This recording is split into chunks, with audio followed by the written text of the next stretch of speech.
Muchas gracias por la invitación. ¿Saben ustedes que un tipo se murió? Y el tipo, como se había portado mal, estaba convencido de que iba a ir al infierno. Pero resulta que el tipo llega a una especie de hall, un vestíbulo, donde hay una persona, se presenta y le dice, ¿cielo o infierno? Y el tipo dice, esto debe ser cosa del nuevo papa. Dice, oiga, pero ¿puedo saber qué es eso, cómo va el cielo, cómo funciona el infierno? ¿Tienen prospectos? Y dice, bueno, lo mejor es que vaya usted, lo vea y después escoja. Ah, genial. Bueno, pues empieza por el infierno. Baja el tipo al infierno y allí se encuentra aire acondicionado, playas, música en directo, bibliotecas, comida de todo tipo, sexo del bueno, sexo del malo. El tipo dice, pues no está esto mal, ¿no? ¿Quiere usted ver el cielo? Y dice, casi no, pero bueno, voy a subir al cielo a verlo por si acaso. Sube al cielo y allí está todo el mundo tumbado sobre las nubes, plácidamente, tocando la lira, de una manera muy aburrida, eso sí, muy plácida. El caso es que le dicen, bueno, ¿qué quiere usted, cielo o infierno? Y dice el tipo, no, no, infierno, infierno. Le bajan al infierno, se abre la puerta y nada más abrir la puerta, le muerde un perro, le empiezan a dar latigazos, le atan a un poste ardiendo, hay muchos tipos como los de allá afuera gritándole todo tipo de imprecaciones, le siguen golpeando. El tipo, oiga, ¿pero esto qué es? Pero si ayer estuve aquí y esto era maravilloso. Y le dicen, ya, es que ayer estábamos en elecciones. En elecciones. Cuando me invitaban a venir a un encuentro con precandidatos, yo venía pensando en lo importante que es en el momento actual que pasa Colombia, la idea de la verdad. Y también reflexionaba cómo los tiempos electorales no suelen ser los más amables con la verdad.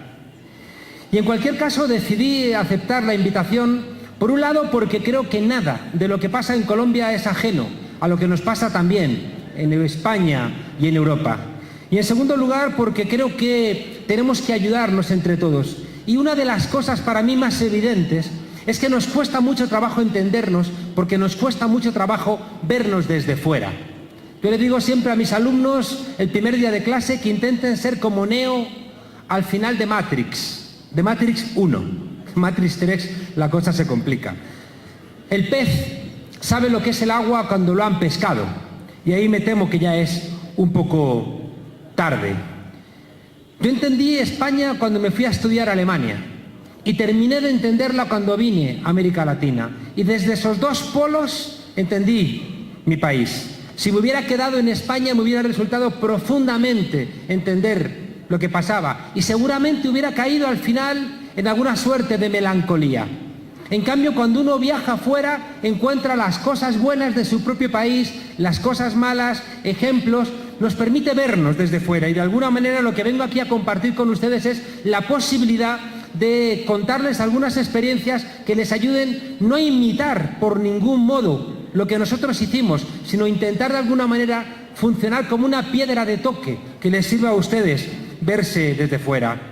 Miren, una de las cosas que yo entendí desde fuera es que en España había una figura muy especial, muy querida, que eran los hispanistas. Era gente de fuera que nos explicaba cómo éramos los españoles.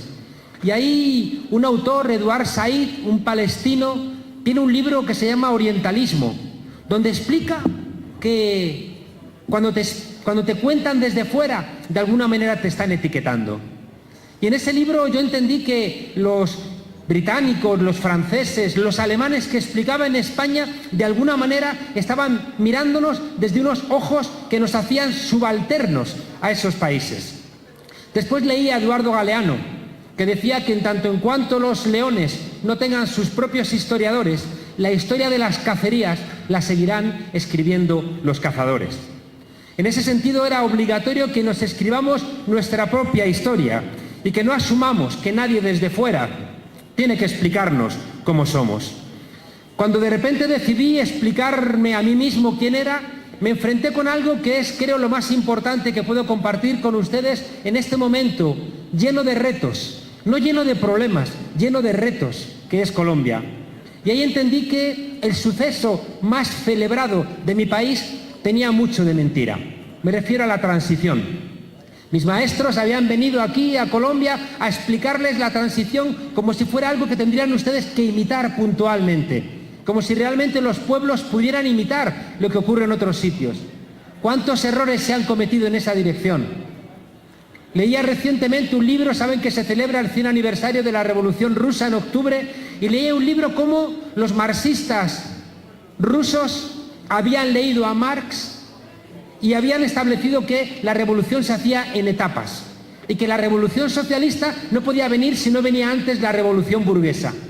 Y de repente, fíjense ustedes, leyeron como loros a Marx y de repente quisieron aplicar como loros a Marx y generaron una revolución que podía haber sido aún más luminosa. ¿Cómo no acordar cuando los miembros de la Internacional Comunista van a Perú a echar de la Internacional a Mariátegui, secretario general del Partido Comunista, porque Mariátegui había planteado que la revolución se hacía con los indígenas? Y fueron los miembros de la Internacional a decirle: ¿dónde están en los papeles de Marx que las revoluciones las hacen los indígenas?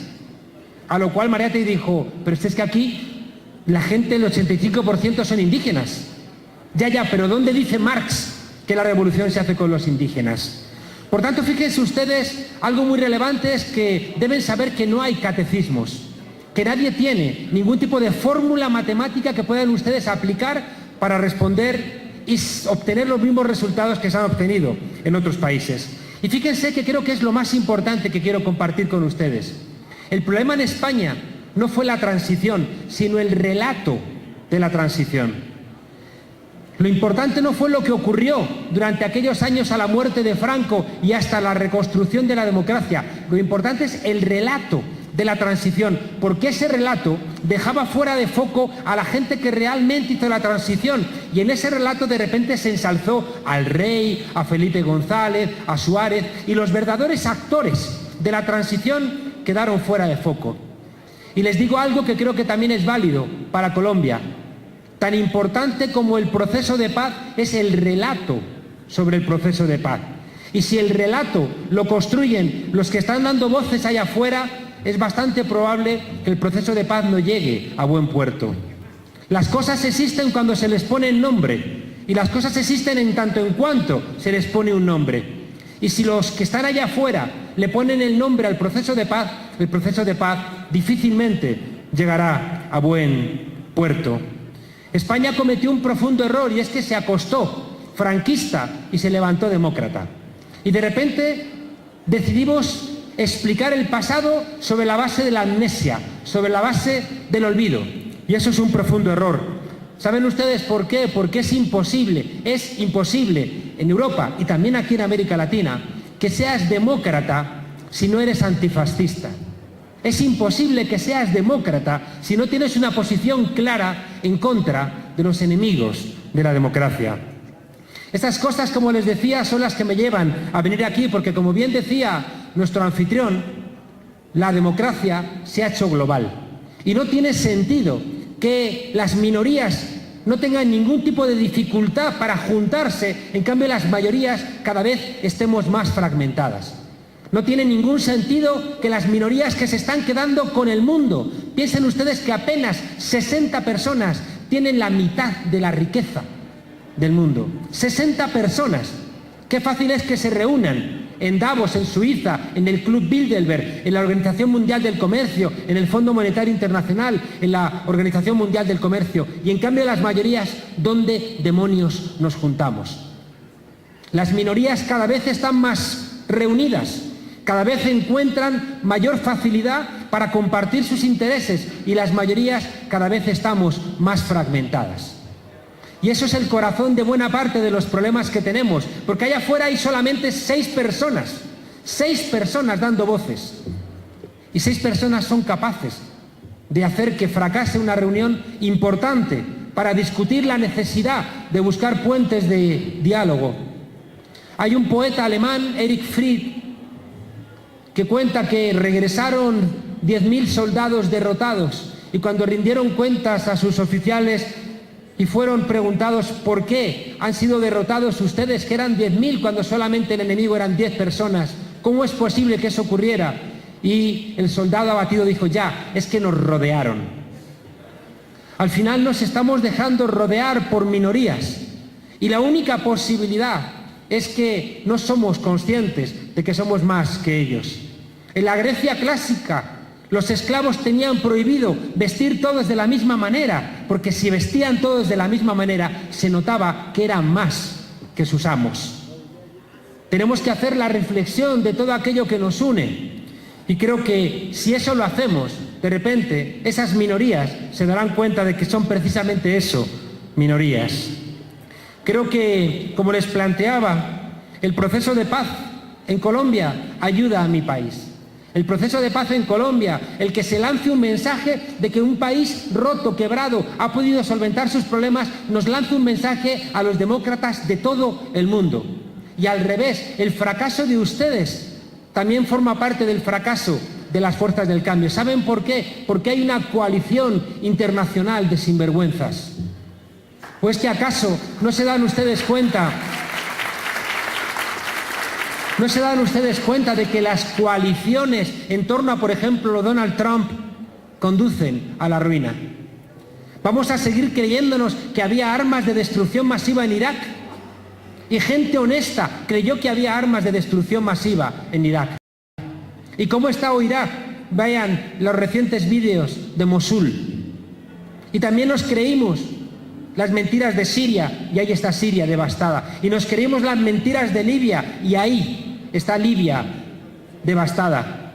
Y creíamos, como gente honesta, que Gaddafi no era uno de los nuestros, y es verdad, por lo menos de los míos no era.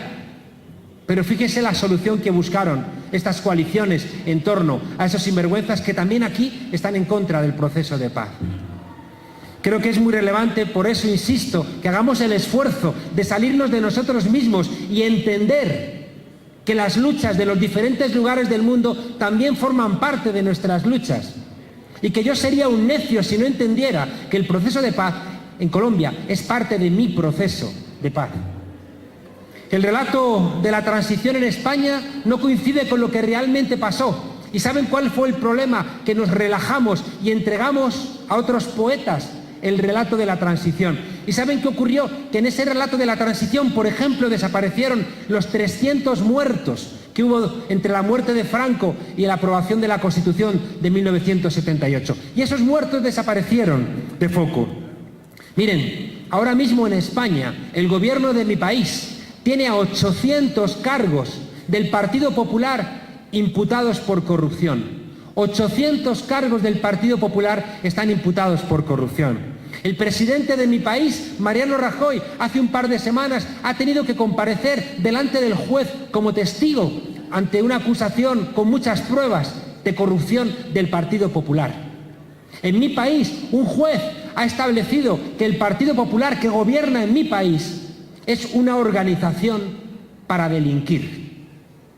En mi país, el Partido Popular ha logrado, con esta crisis que organizaron ellos, que ahora ya nadie tenga derechos. Hoy en día, ayer mismo, en España están empezando a haber huelgas. ¿Y saben ustedes cuál es el contenido de las huelgas? Queremos recuperar los derechos que teníamos antes de la crisis. Porque la crisis ha servido para disciplinar al pueblo. Porque la crisis ha servido para que desaparezcan los derechos, para que la gente joven no sepa lo que es un convenio colectivo, para que la gente joven no entienda para qué demonios sirve un sindicato. Y al mismo tiempo que nos estaban diciendo que había que recortar, el Partido Popular y otros estaban robando a manos llenas. ¿Saben ustedes por qué es esto posible? Porque el relato de la transición en España era un relato de impunidad. Y la impunidad del franquismo y la impunidad de esa gente que fue franquista, que robó los bienes de los republicanos, que hizo de esa etapa oscura un elemento de enriquecimiento, esa impunidad a la hora de revisar ese tiempo, hoy es la impunidad de la democracia en mi país. Y fíjense que un relato impune de nuestro pasado construye democracias impunes. Y por tanto yo vengo desde fuera y miro a Colombia y veo la obligación de que sean ustedes quienes hagan el relato de lo que está pasando. Porque si el relato lo hacen los que tienen intereses particulares, apaga y vámonos. Decía Albert Camus, para que un pensamiento cambie el mundo, tiene que cambiar la vida de quien lo concibe. Tiene que convertirse en un ejemplo. Les repito, para que un pensamiento cambie el mundo, tiene que cambiar la vida de quien lo concibe. Tiene que convertirse en ejemplo. Por tanto, todas las discusiones políticas de los precandidatos, de los candidatos por venir, de todos los que quieran articular el futuro de Colombia, habría que preguntarles si ese pensamiento que supuestamente quiere cambiar Colombia le está cambiando la vida a esas personas, o al revés, su discurso es simplemente un discurso para justificar su privilegio. Cualquier democracia, lo sabemos los profesores de ciencia política, se asienta sobre algún tipo de verdad. Hay una verdad de los derrotados. Los discursos fúnebres a menudo son construcciones sobre las que se basan las verdades de muchas democracias. Piensen en el discurso fúnebre de Pericles. Piensen ustedes en el discurso de Gettysburg por parte de Lincoln. Piensen ustedes en discursos de Bolívar. ¿Qué quiero decir con esto? Que somos descendientes de los derrotados. Hay una serie que aquí también se ve mucho, Juego de Tronos, donde todo el desarrollo de la serie es porque en la primera temporada muere una persona. Y qué curioso que esa persona que muere es la que porta algo especial. ¿Saben qué porta? Y les pido que lo reflexionen. Esa persona derrotada porta la posibilidad de ensanchar la democracia. Por eso a menudo nuestras democracias se asientan sobre el discurso de los derrotados. Y la derrota implica que esa gente que fue muerta por defender una idea nos ha legado la posibilidad de entender esa idea como una idea luminosa. Ahí tenemos tarea. Ahí tenemos la tarea, fíjense ustedes, de la memoria, que ha hecho el modelo neoliberal sin intentar borrar de los libros de historia algo esencial para entendernos a nosotros mismos. En cambio, si uno quiere entender la democracia clásica de Grecia, no la entiendes sin el discurso fúnebre de Pericles. Y precisamente es esa derrota, esos muertos, los que nos legan la posibilidad, como hizo Espartaco, como hizo la Comuna de París. Nos legan la posibilidad, como hizo el Cordobazo, nos legan la posibilidad, ya digo, de entendernos a nosotros mismos desde una base ensanchada de la democracia. Pero les invito también a que piensen una cosa que les reclama mucho trabajo. Albie Sachs, un miembro del Tribunal Supremo de Sudáfrica, que sufrió un atentado. El gobierno de Pretoria le puso un coche bomba y perdió un brazo y la visión de un ojo. Y resulta que cuando estaban en Mozambique, fíjense qué importante, detuvieron los miembros de la Asamblea Nacional, donde pertenecía Mandela, gente que eran del Partido Comunista de Sudáfrica, detuvieron a unos miembros de los servicios secretos del gobierno de Pretoria y los torturaron para obtener información. ¿Y saben qué pasó? Que se abrió un debate fortísimo en la ejecutiva del partido de Mandela, diciendo si tenían ellos derecho a comportarse de la misma manera que se habían comportado los enemigos de la pluralidad. Y algunos decían, ¿cómo no vamos a torturarles si hemos conseguido información que va a salvar vidas de compañeras y de compañeros? ¿Cómo no vamos a torturarlos si ellos hacen lo mismo, si tienen los medios de comunicación, si mienten constantemente? Y se levantó uno y dijo, os pido que penséis en algo, mi madre es una mujer negra, pobre, trabajadora. Y si yo a mi madre le preguntara, madre, ¿quieres que peleemos con las mismas armas de aquellos que queremos derrotar? Mi madre diría, no, nunca hagáis eso. Y entonces Albie Sachs entendió que la posibilidad de reconstruir la verdad en Sudáfrica, una Sudáfrica donde los negros, que eran mayoría, eran excluidos, era a través de la verdad. Y de ahí nace la Comisión por la Verdad y la Reconciliación. ¿Y saben qué dice Albie Sachs? Y les invito por favor a que lo piensen, porque es esencial para que este proceso no naufrague. Albie Sachs dice que no hay una única verdad. Dice que hay la verdad que construyen los académicos, los científicos, que la miden, que establecen pautas para concretar cuál es la causa y el efecto, y por tanto establecen criterios objetivos supuestamente para la verdad. Luego dice Aldous Sachs que está la verdad de los libros, la verdad que se cuenta como si fuera verdad y que si se enseña como verdad puede funcionar como verdad. Pero él dice que luego está la verdad, y eso él dice que lo aprende de Gandhi, la verdad de la gente que ha experimentado las cosas. Y él se preguntaba, ¿qué hacemos con tantos tipos de verdad? Y la única posibilidad es que las dialogues. La única posibilidad de que tú puedas asentar sobre la verdad una democracia es que la verdad sobre la cual vas a asentar tu democracia sea una verdad dialogada. La última cena de Leonardo da Vinci solamente tiene una interpretación. Es un cuadro construido a mayor gloria de Dios. Jesucristo está en el centro. La mesa, nadie cenaría en su última cena en una mesa que no te puedes pasar ni la sal, ¿no? Sería una mesa redonda, más sensato, para verse las caras. Pero Leonardo quiere construir esa perspectiva para que Dios esté en el centro. La perspectiva del cuadro sitúa a Jesucristo en el centro. Solamente hay una verdad. Lo mires desde donde lo mires, solamente hay una verdad de ese cuadro. Porque Dios existe y por tanto solamente hay un poder político. Pero les pido que piensen, porque ese es el reto que tiene ahora mismo Colombia.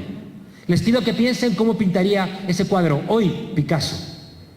¿Cómo lo pintaría Juan Braque, Juan Gris, George Braque, Juan Gris, Picasso, cualquier cubista? ¿Cuántas interpretaciones tiene la última cena de Leonardo da Vinci? Una.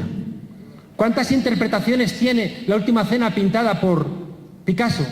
Tantas como gente esté mirando el cuadro. Por tanto, la verdad reclama ser consensuada. Y fíjense lo que les voy a decir. También con esos locos que están allá afuera, que están monologando. La diferencia entre un monólogo y un diálogo es que el que monologa utiliza algún tipo de violencia. El que monologa no está escuchando al otro ni le interesa hablar con el otro.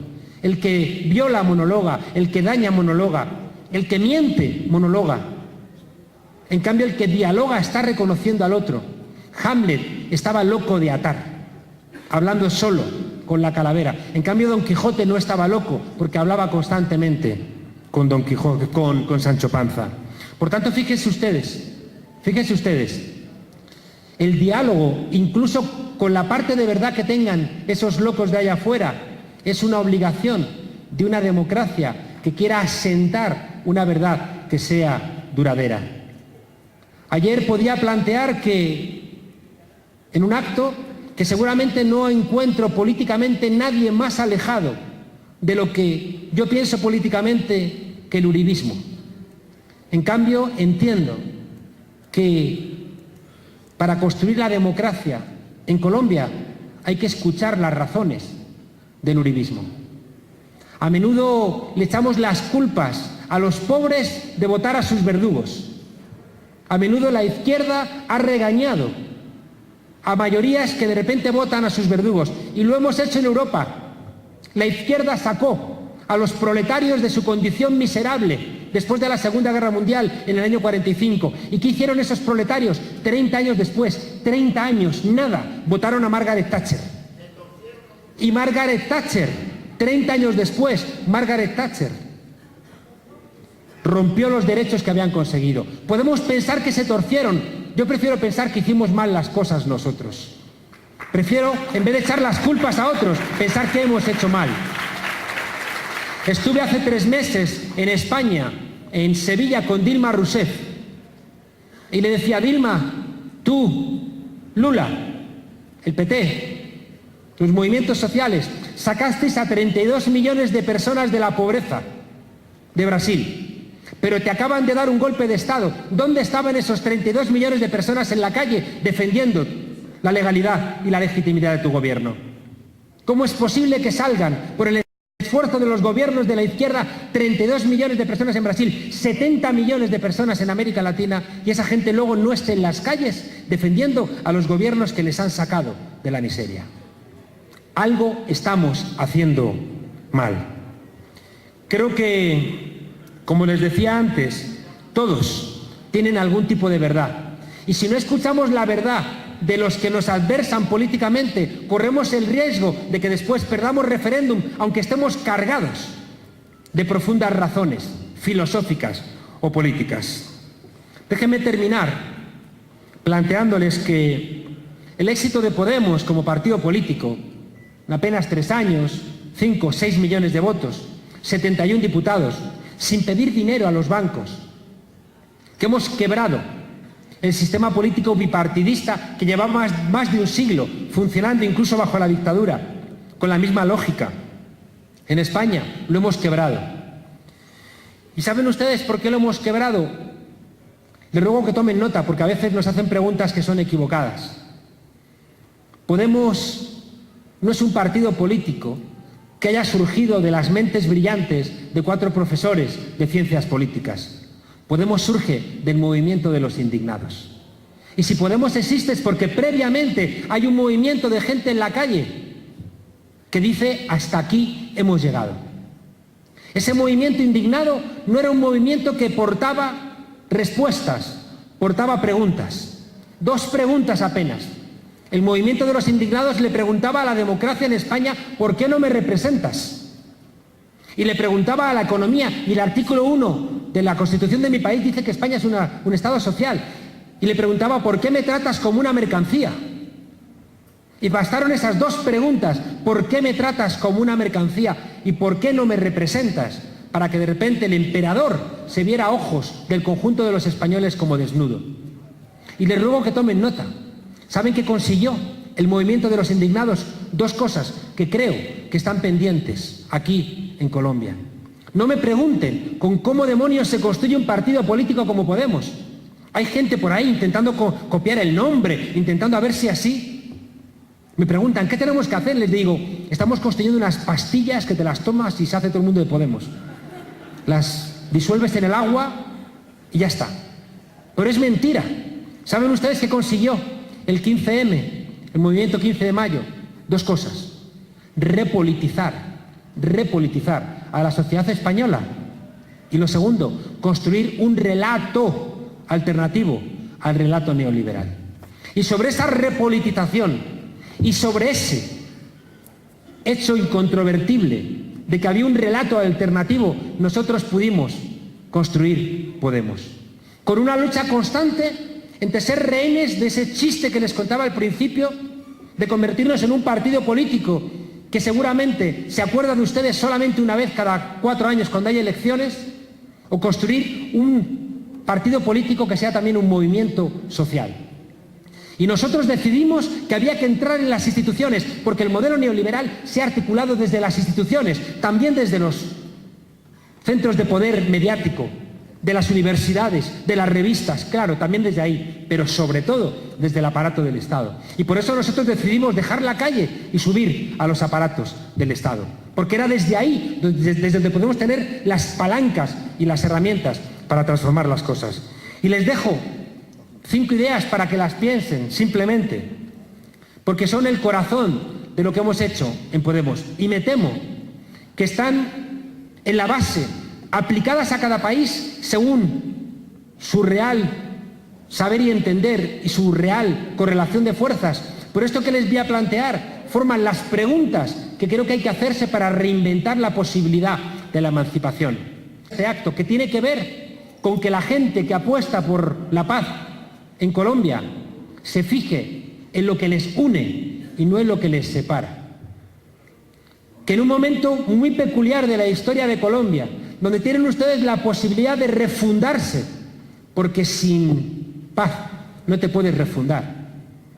En un momento en que ustedes tienen la posibilidad de refundarse, construyendo no solamente la paz que ahuyenta la boca de los fusiles, sino también que ahuyenta lo que he visto hoy, que justo detrás del Museo de Botero, donde está el corazón del turismo de esta ciudad, una cuadra detrás, está el infierno de la miseria, de la droga.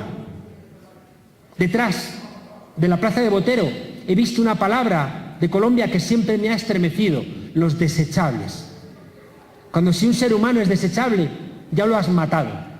Y de repente me he encontrado con que ahí, detrás de la plaza de Botero, ahí sigue habiendo guerra. Ahí el sistema no ha entregado sus armas. Porque en tanto en cuanto haya tanta gente con hambre, sin vivienda, sin educación, sin salud, a esa gente también le están haciendo la guerra.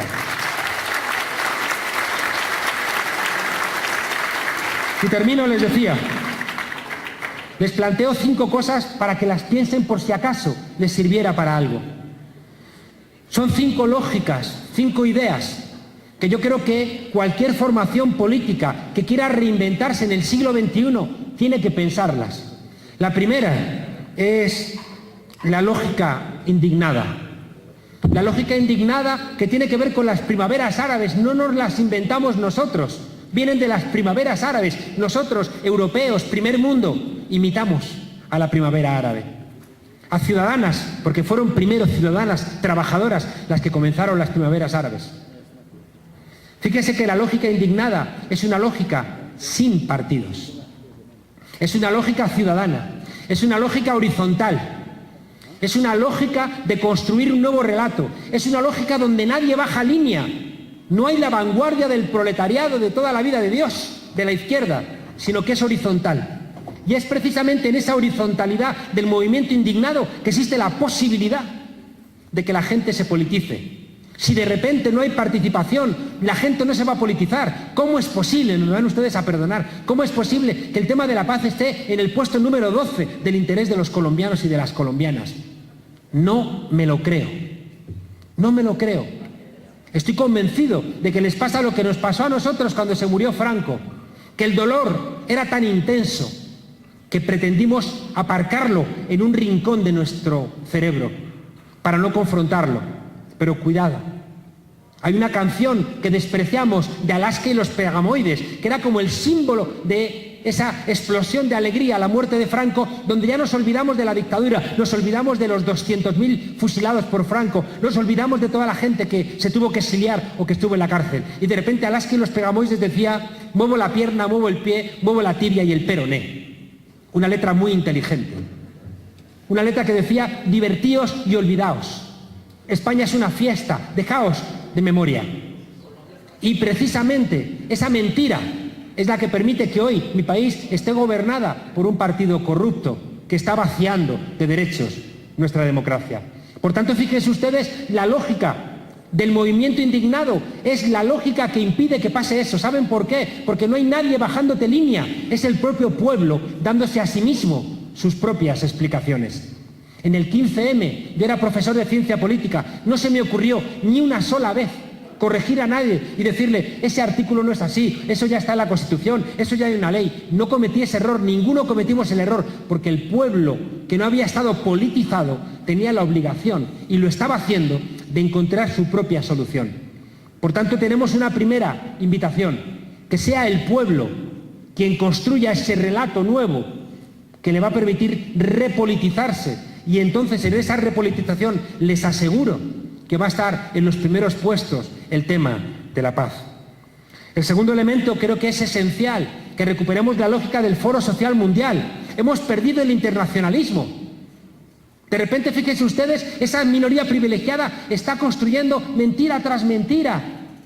Llevo aquí 3 días y he tenido la sensación de que Venezuela es el 33 estado colombiano. Igual que en España parece que Venezuela va a ser la comunidad autónoma 18. Porque están hablando solamente, digo: oiga, hábleme de mi país. Y déjenme decirles una cosa, porque veo aquí la misma mentira que están construyéndose en otros países y también en el mío. Maduro no es Salvador Allende. Maduro no es Hugo Chávez. Pero los que dieron el golpe a Chávez y Allende son los mismos que hoy le quieren dar un golpe de Estado a Nicolás Maduro. Los mismos.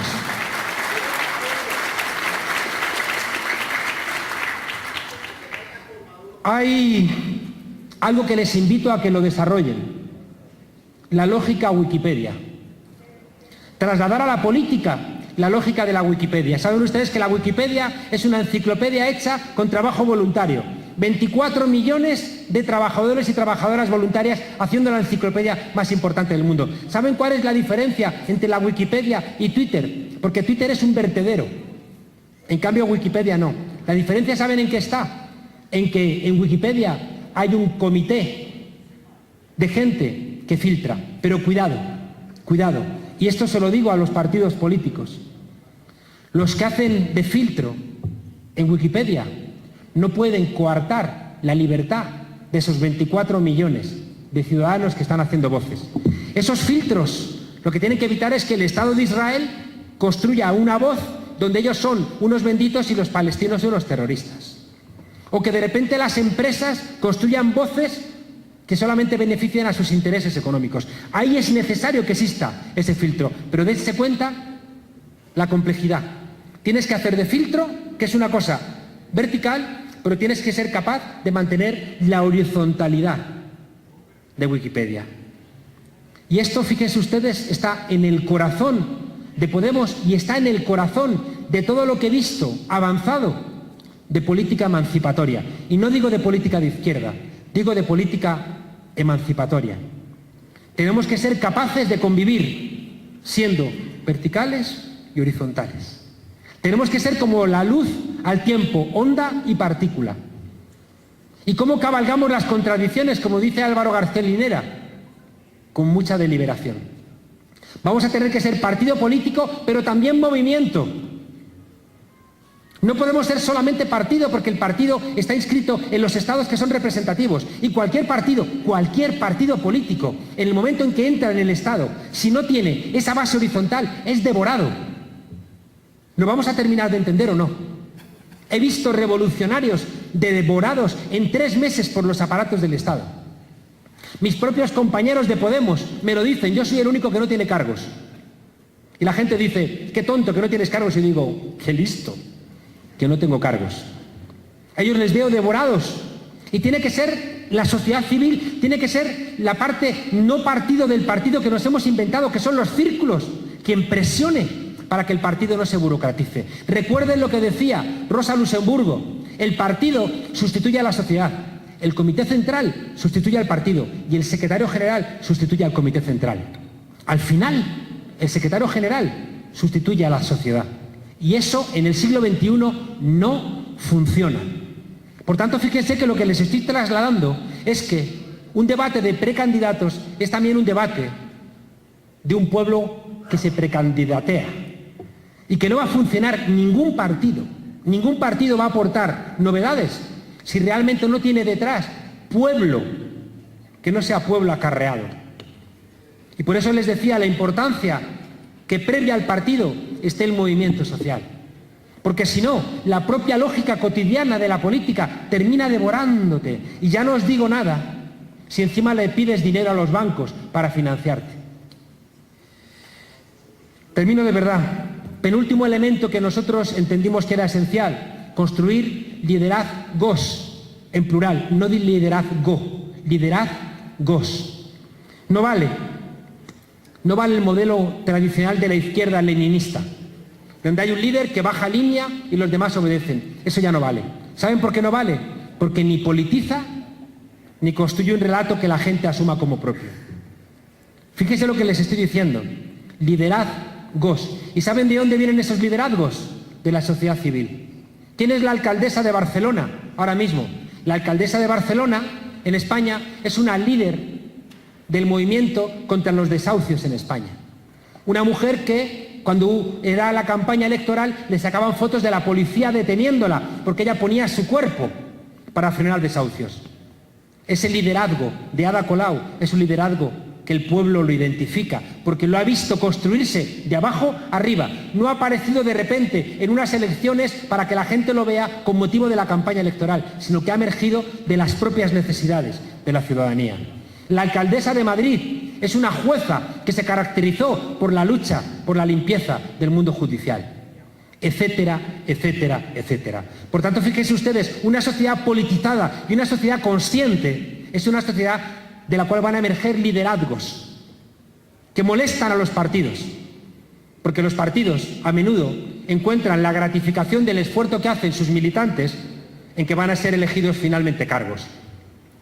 Lo más grandioso que he visto en la política, lo más grande que he visto en la política, lo he visto en el norte de España, donde una ministra de Igualdad organizó a toda la sociedad civil feminista y dedicó los recursos del Estado a organizar a la población feminista, a las asociaciones de mujeres conservadoras, progresistas, emancipadoras, a las que habían desaparecido, a mujeres individuales.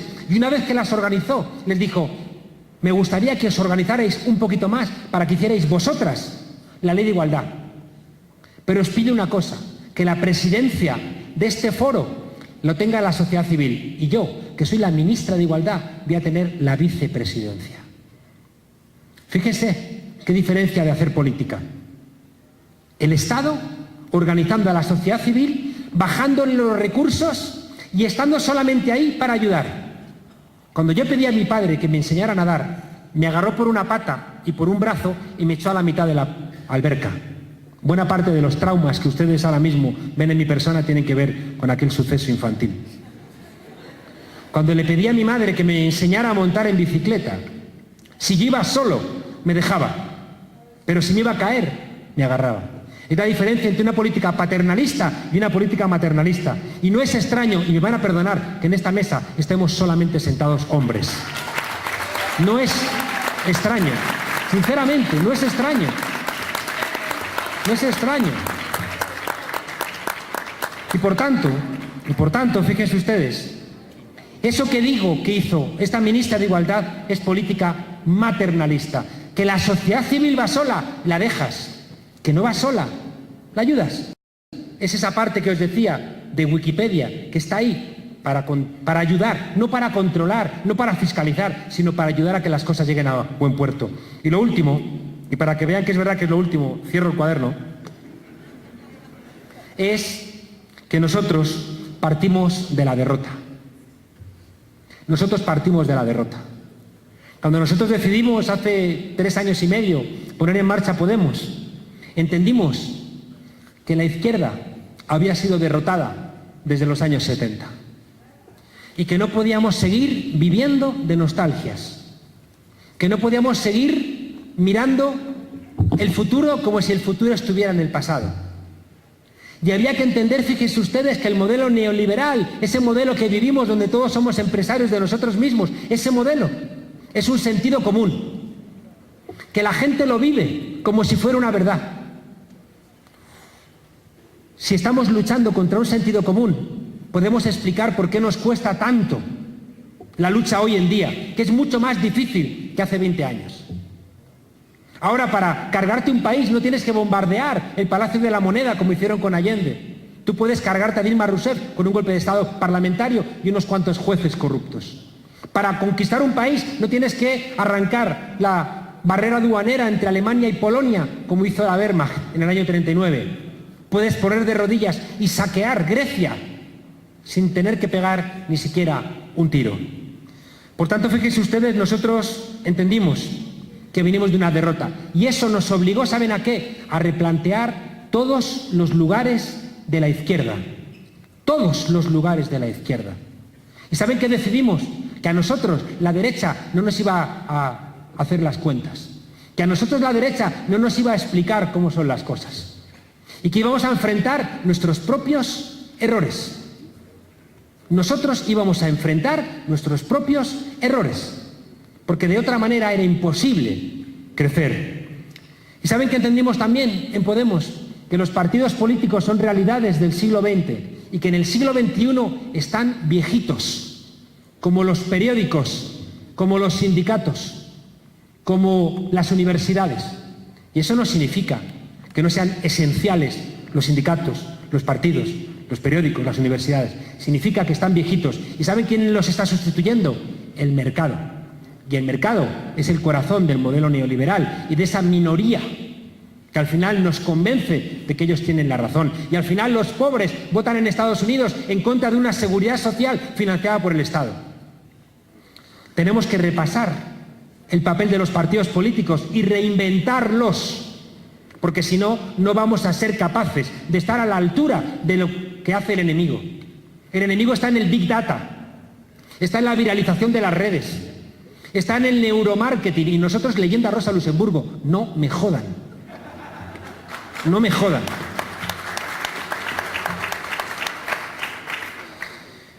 Entendimos que antes los revolucionarios iban a la sierra y hoy los revolucionarios van a los medios de comunicación. Y peleamos con la vieja izquierda en España de que había que conquistar, muy gramscianos nos sentimos, la hegemonía. Y la hegemonía se conquista en los medios de comunicación. Y les diría que aquí también, en la religión. Y de repente aquí, uno de los grandes enemigos es una suerte de televisión perversa. Iglesias evangelistas al servicio de la extrema derecha, que funcionan como si fueran programas de televisión, pero de los malos. Por tanto, la izquierda tiene la obligación no de ganarse el favor de los medios de comunicación, no. Tiene la obligación de construir mensajes dentro de los medios. Nosotros nacimos de la tuerca, de un programa que después creció. Y el corazón de nuestra posibilidad de supervivencia es que no dependemos de los grandes medios. Porque si dependes de los grandes medios, estás muerto. ¿Pero qué acaba de hacer Donald Trump? Acaba de inventar Noticias Trump. Y es el presidente de los Estados Unidos. ¿Y nosotros qué? ¿Esperando a ver si nos acaricia el lomo Radio Caracol o uno de estos medios? ¿Estamos locos? Lo último es que hemos entendido que el nuevo sujeto de transformación ya no es el de siempre y que los nuevos sujetos son mucho más amplios. En España, los pequeños empresarios están con nosotros en la emancipación. La izquierda siempre ha despreciado al pequeño empresario, nosotros no, porque forma parte también del sujeto de emancipación. Y nos encontramos, por ejemplo, nosotros en España defendiendo a los taxistas frente a Uber, una empresa que no paga impuestos y que esclaviza a sus choferes. Y de repente, fíjense ustedes, encontramos la posibilidad de ensanchar nuestro acuerdo. No es, somos la vieja izquierda, solo queremos clase obrera. No, se ha ensanchado el sujeto de la transformación. Hemos asumido también, fíjense ustedes, algo que era de la derecha, que era la meritocracia. Nosotros asumimos también la meritocracia. Tenemos que caer lejos de esa equiparación de todo el mundo por abajo. No, tenemos que reconocer el esfuerzo. Y lo último es que nos hemos planteado muy en serio en Podemos, que es imposible construir un nuevo contrato social, una idea de verdad, una idea de paz, en cualquier país, sea España o sea Colombia, si no nos planteamos cómo es el contrato sexual de nuestras sociedades. En Colombia o en España sigue siendo una realidad que el trabajo de la reproducción y de los cuidados cae sobre las espaldas de las mujeres. Luego resulta que las mujeres están ustedes ahí abajo manteniendo la lucha social y los movimientos, y luego aquí arriba siempre estamos los hombres. Y ustedes además de tener que hacer el trabajo político, el trabajo para llevar dinero a casa, son las que además le están echando más horas a la movilización, a la participación. Pero luego los que hablamos somos los hombres. Hemos entendido en Podemos que el contrato sexual forma parte de una revisión que tiene que devolver a la mujer el espacio real que tiene en la sociedad, que es que son la mitad del cielo, que decía Mao. Y que por tanto, no es retórica, y que por tanto, fíjense ustedes, estoy convencido de que todo lo que les he dicho desde el comienzo, de que hay un reto terrible, fuerte, donde creo que Colombia se juega mucho, donde las minorías representadas por la extrema derecha cada vez están más juntas y las mayorías cada vez están más fragmentadas, donde puede fracasar los acuerdos de paz abriendo un escenario de incertidumbre terrible para este país que vamos a sentir como propio muchos. Es una realidad precisamente por esa fragmentación y que por tanto hablar de la posibilidad de encuentro, hablar de la posibilidad de establecer en este momento de reto que tiene Colombia cuáles son los 10 puntos en donde las fuerzas que apoyan el proceso de paz pueden ponerse de acuerdo para que la paz, no solamente de la guerrilla, sino la paz de la ciudadanía que pueda vivir con dignidad, se convierte en algo real. Y para eso es esencial que las mujeres estén. No he pretendido ni mucho menos trasladarles ningún tipo de verdad. Simplemente les he intentado trasladar lo que nosotros en España estamos haciendo. Y con una idea que es la que me hace, pese a todo el pesimismo, ser un pesimista esperanzado. Y es que creo que esta manera de hacer las cosas, esta colaboración con la ciudadanía, esta confianza en la gente, ensancha la conciencia. Y decía Bertolt Brecht, y siempre me gusta terminar con esta palabra, solamente los pueblos con conciencia son los pueblos que tienen esperanza. Muchas gracias.